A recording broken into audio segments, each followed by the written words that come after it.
Dogs they're just little people, they're babies. Yeah, they are. They're just babies. Yeah. And they should be treated as such, but they've got teeth.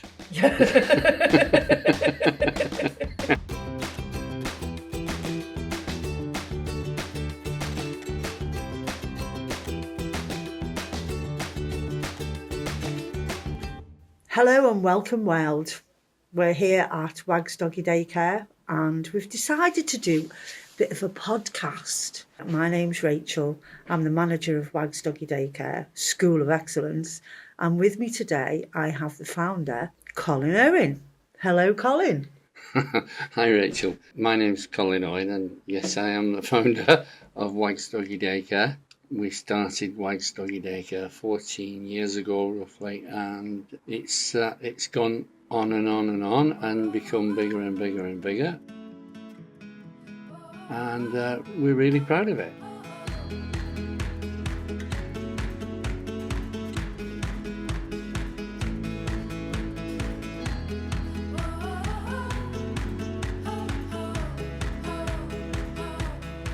I know your business credentials, and there is not one bit of doggy hair in your business credentials.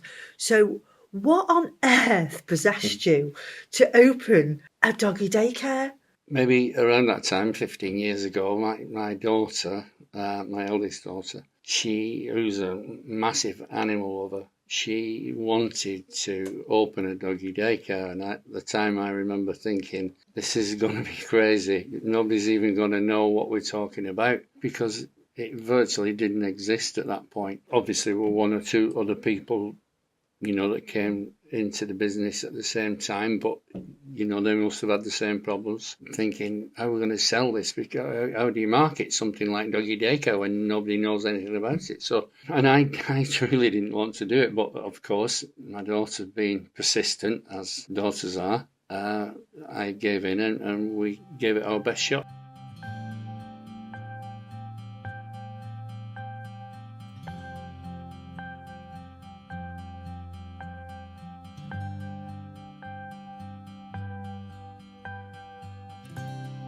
And here we are today with, a fantastic doggy daycare. I'm really proud of what we've done for a lot of woofers. I like to call them woofers. Dogs is a bit too harsh for me. I like to call them woofers as we do. You've been, Yeah. You know that, Rachel. Yeah.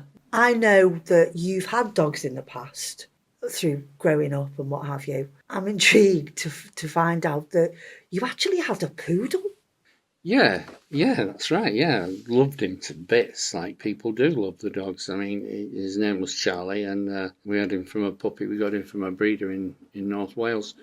But yeah, he was a gorgeous dog. But unfortunately, it's really sad because he passed away when he was 4, and it's probably one of the most horrendous times.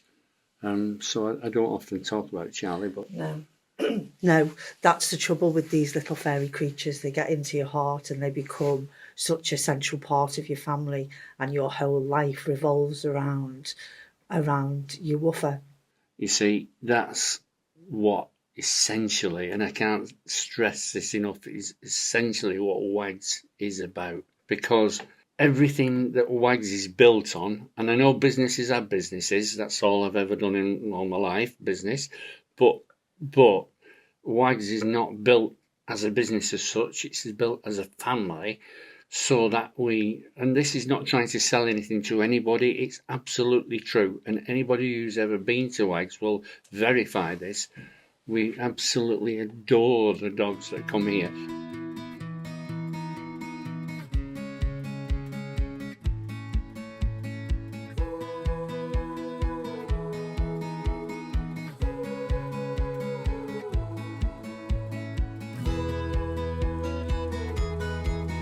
And everybody that works here, like yourself, absolutely adores it. It's part of the interview structure, isn't it? As you know. Definitely, yeah. Yeah, we are here. Well, we are a school. It's like a nursery school, but for little fluffies. Initially, when you started, I mean, it's a massive building. It's huge. How many woofers would you say in your first week did you have? We started off with about 5 dogs in the first week, which was hilarious, really, because you've got this 6,500 square feet building. And at that point, there was no classrooms like there is now, and there was no rules as such, etc., etc. I could probably remember most of those dogs, from the beginning. What was your first one then? The first one through the doors? Well, I think we had, I can't remember exactly number 1, Yeah. but certainly most of the first 5. I mean, for instance, we had a puppy Doberman. The puppy Doberman was really funny because he used to have. So we got these various things that we thought, or my daughter thought, that we'd need, So we had a miniature tent, and this little Doberman used to hide inside this puppy and inside this tent, and then run in and out like a bit like a cuckoo clock. So we had some great times, yeah. And I do remember. As well. So what we kind of did was to try and find out off dog experts, in inverted commas, how you went about doing these things with dogs, and what you could do, what you couldn't do, etc., etc. I remember bringing in a lady, no names, no pack drill, but she was, because you get all different kinds of people and their methods of how dogs should be treated. All very like different. Caesar Milan's method and people like that, Yeah. And they're all different and have different opinions. And of course, at the end of the day, dogs they're just little people, they're babies. Yeah, they are. They're just babies. Yeah. When they're puppies, and they're just like a child, they're babies. And they should be treated as such, and but they've got teeth. Yeah.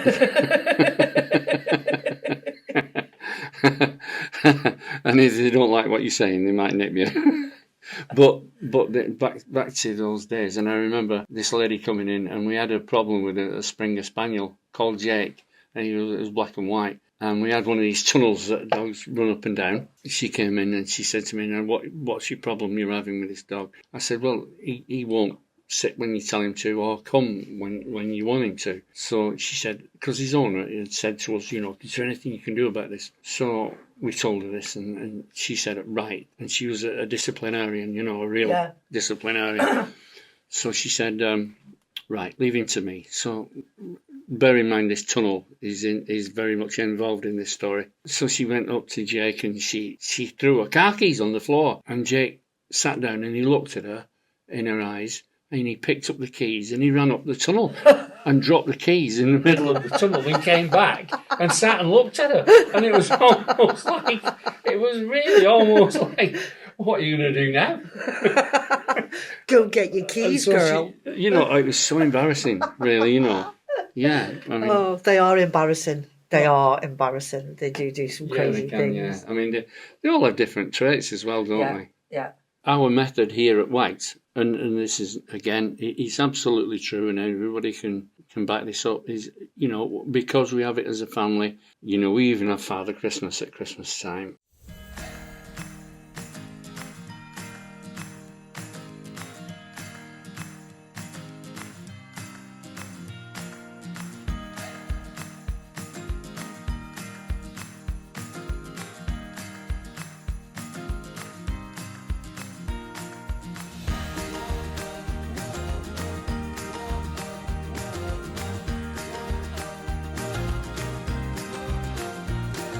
And because we even have Easter eggs, the Easter bunny comes, and you have Easter, as you know, we do paw prints for Easter cards. There's all sorts of things that happens. You often find me in fancy dress. Yeah. But that's how it should be, isn't it? Because we're trying to create that world, or have created that world indeed, whereby everything is about love. Yeah. It's about love. I mean, people always say to me, "What are you? What's your vision of a doggy daycare?" And if you close your eyes, and I've got pink and white balloons floating up in the air, and stars, and all these dogs that are being treated like humans should be treated as well, but loved, really loved, and cared for. Yeah. And that, and I think it shows when dogs come here. I mean, the dogs coming here just can't wait to get in.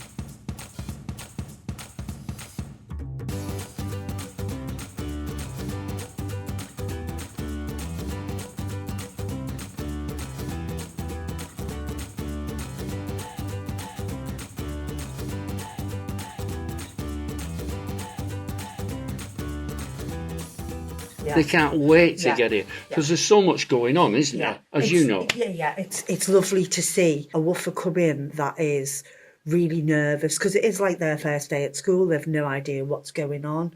It's very much like you feel when you start school. Yeah. Your mum's gone. You're in this environment with all these other people. Yeah. You don't know where to go, what to do, who's who, and obviously a woofer can't express those feelings. But it is lovely to see them when they first come in and they're like so nervous and they don't know what to do, and then they find a fluffy friend and they play, and then they do have friends. Yeah, of course they do.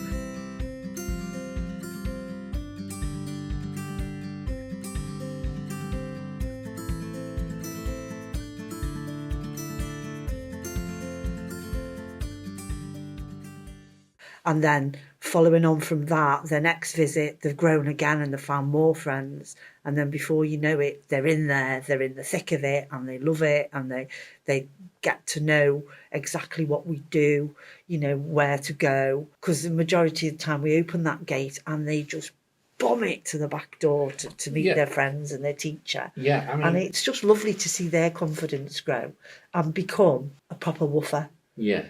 Because in our environment, it's free for them because they're not guarding anything. It's not their environment. It's not.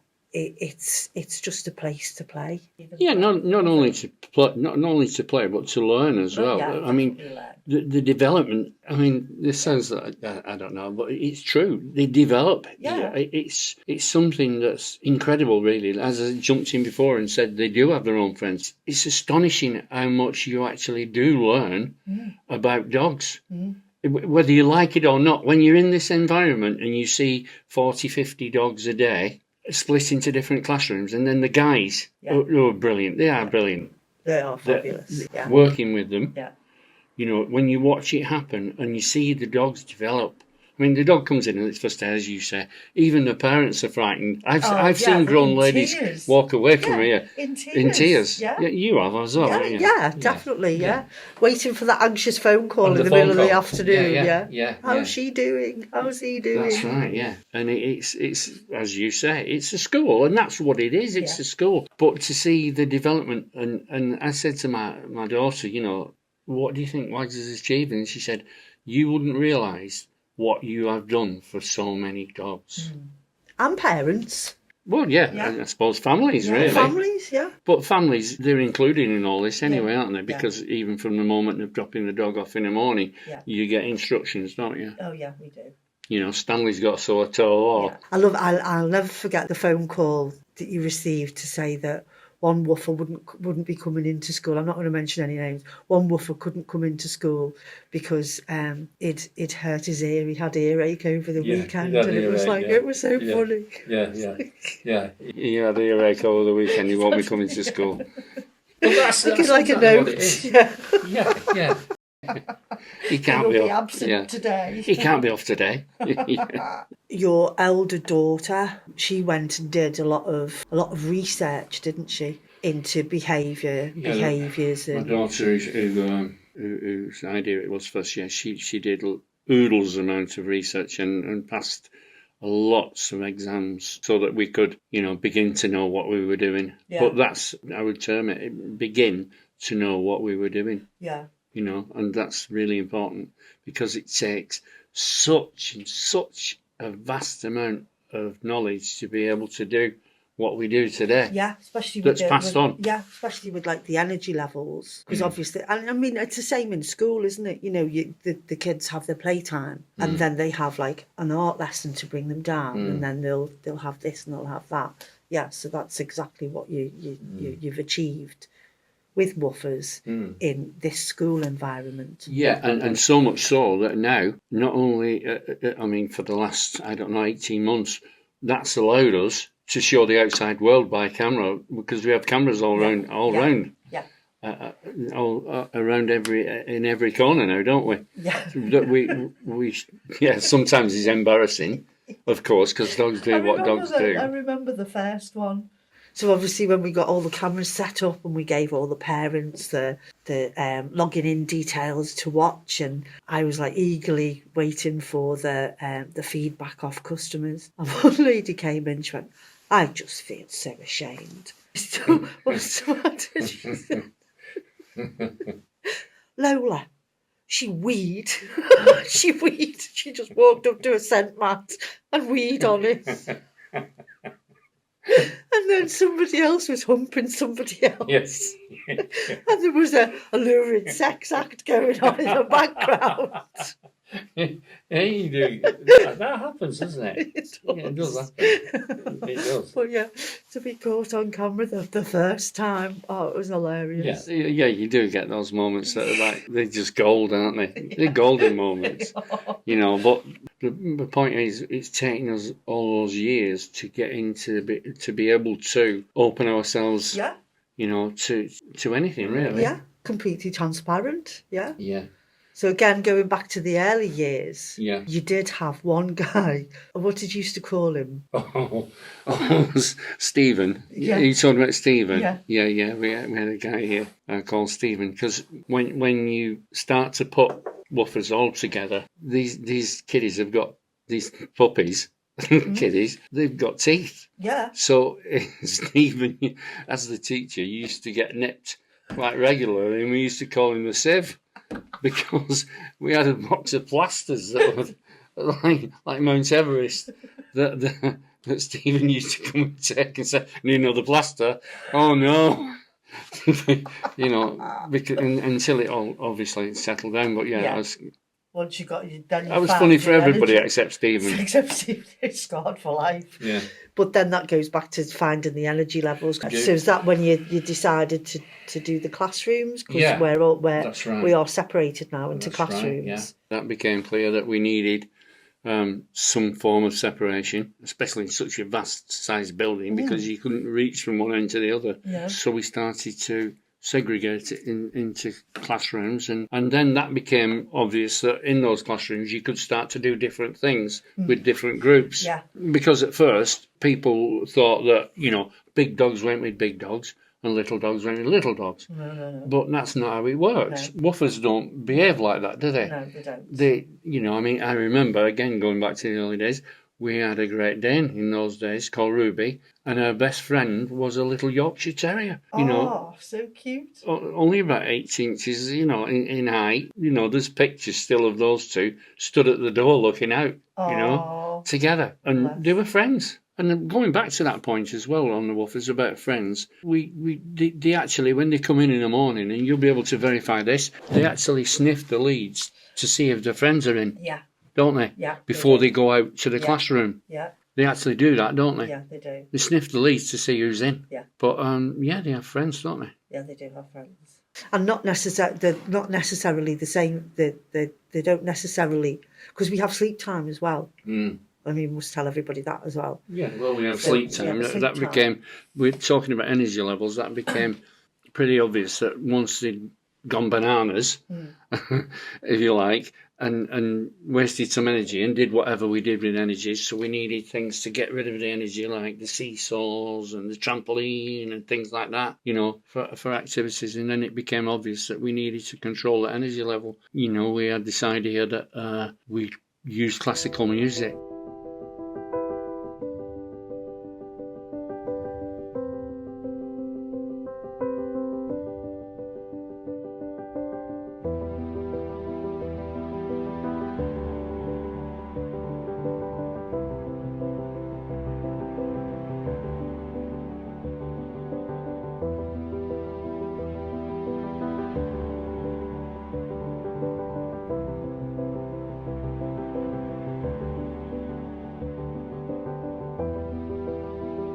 We did that for, as you know, because sleep time, we call it sleep time as though it is a thing now, and also do all the stuff. So at sleep time, we have classical music on for an hour, and they all calm down on the beds. And this is another one where they'll only sleep with certain other dogs on the beds. Yeah. Who are the friends? They have their snuggle buddies. Yeah, they do. Snuggle buddies is a good way to put it. I'd never heard that before, yeah, but yeah.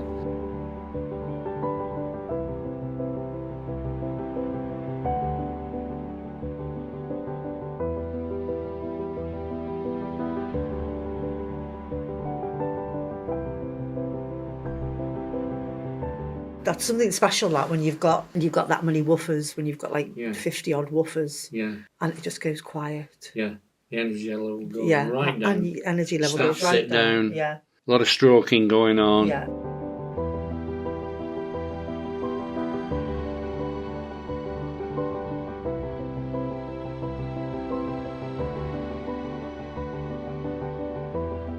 Occasionally you get the new ones that will The just... new dogs, they actually stand up, don't they, and look round, Yeah. and sort of What's look going on? around and go, going what's on?" happening here?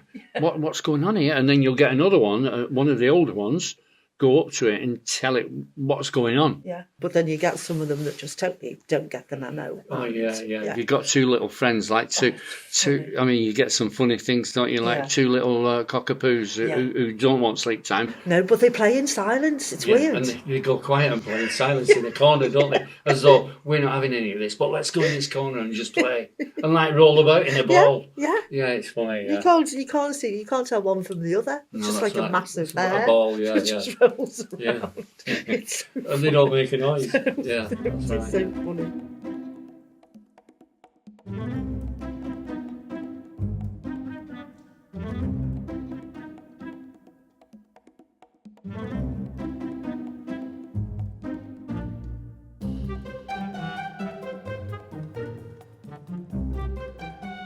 But and what's also extraordinary about sleep time is after about 55 minutes, you'll hear the first woof, woof, Yeah. woof, like it's because they know that which piece of music is coming on last, and they get used to it, don't they? Yeah. I love it at home time when I open the door at home time, because most parents always ask me this: how do they know their name? And it's funny because when you open the door and I shout for, say, for instance, Indy knows it's her, and she just like straight away and off to the gates. Yeah. And it's great to see as well when they do the rotation, when they swap classrooms, because obviously we have gates to stop. Yeah. And when the guys do their rotation, they will call the dogs one at a time to come through. Yeah. And that's like, it's amazing. It takes a lot of practice. Training. Yeah, and a lot of training. Yeah. But yeah. But I mean, going back to the early years, it was more luck than judgment that got us through those early years. Going back to those years and seeing how it has developed and where it developed, there's loads of stories. That, we had a Labrador called Paddy, and Paddy would never, ever be quiet. He just barked. And it didn't matter what you did with him. He just barked. And he barked all day long, unless you put him on his lead. And if you put him on his lead, he's fine. He wouldn't... Just his lead, his security of his lead was fine. So the Springer Spaniel that I was telling you about before, Jake, he was watching all this go on with Paddy on a lead. And one day, Jake took the lead, Paddy's lead, and took Paddy for a walk. Jake had the lead in his mouth, and Paddy was quiet as a mouse. And Jake got used to taking Paddy for a walk around the centre. That's a true story. Oh, that is so funny. Yeah. Oh, so Yeah. Some brilliant stories, yeah. I'm just proud of the way it did develop with the people as well, and the way that we learn things quickly, and as we said, we keep banging about the energy levels, but it's massively important. And the way, I mean, I'm sure the customers, even from those early days, still bring the second dog back, don't they, sometimes? Yes, we do get returning as you know. customers. Yeah, we do get returning Well, when you customers. call them returning customers, it's because their woofer passed away and they've got a new woofer. Yeah. And they come back, don't they? Yes. Which is a really proud moment for us. Yeah. Because we must be doing something right. Definitely doing something right. And we've also got our old timers. Yeah. I mean, there's little Ethel, bless her.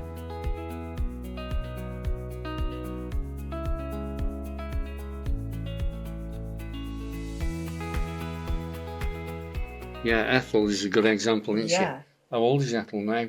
Oh gosh, is she nearly 13? She's nearly 13. Yeah. She comes in once a week. Yeah. Yeah, what a sweetie. She still comes once a week, yeah, doesn't she? She does. Yeah, I mean, Ethel's been a prefect dog for about 5 years now, hasn't she? Yeah. Prefect dogs, it's good. We call them prefect dogs because they're the ones that teach the other dogs what the systems are. Yes. we do this now, we do that now. Yeah. And Come with me. We go Yeah. this way. Yeah. Yeah. I'll hold your hand. so overall now we've had just over 3,000 dogs through our doors. I think we're clocking up to 3.5, maybe. Yeah. Maybe now, yeah. And so that in itself is brilliant, isn't it? They are the centre of the family, aren't they? They are. Oh, definitely. Definitely. You know, everything's for children. I mean, for children to grow up with a dog is wonderful. Yeah. Because they learn and love. It teaches them love, doesn't it? Yeah. And to be loved back. Yeah. To give love and love back. The family makes the dog the centrepiece of the whole family. I think it teaches children boundaries as well, because the dogs have boundaries. Yeah. So it's okay for the doggy to have boundaries, and then obviously... Yeah, that's a good point. The kids have to have boundaries. But all in all, I think that, you know, the beginning of Wags, it was a wonderful thing, and there's so many more stories, but we don't have enough time to discuss them all. Well, we will be back. We're back again. We will be back. But yeah, it'd be good to get some of the other staff on as well and get their versions of what goes on at Wags. Yes. You know? They're funny stories. But yeah, they're funny stories, yeah. Yeah, numerous, yeah. And some of the dogs, maybe. You know? Oh, yeah, you could bring a woofer in. Yeah, that's the parents' permission to, you know, it'd be great. Yeah. So, thank you. Yeah. You're welcome. Been good today. Yeah, I've enjoyed myself. Yeah. Thank you. I hope you've enjoyed yourselves too. Yeah.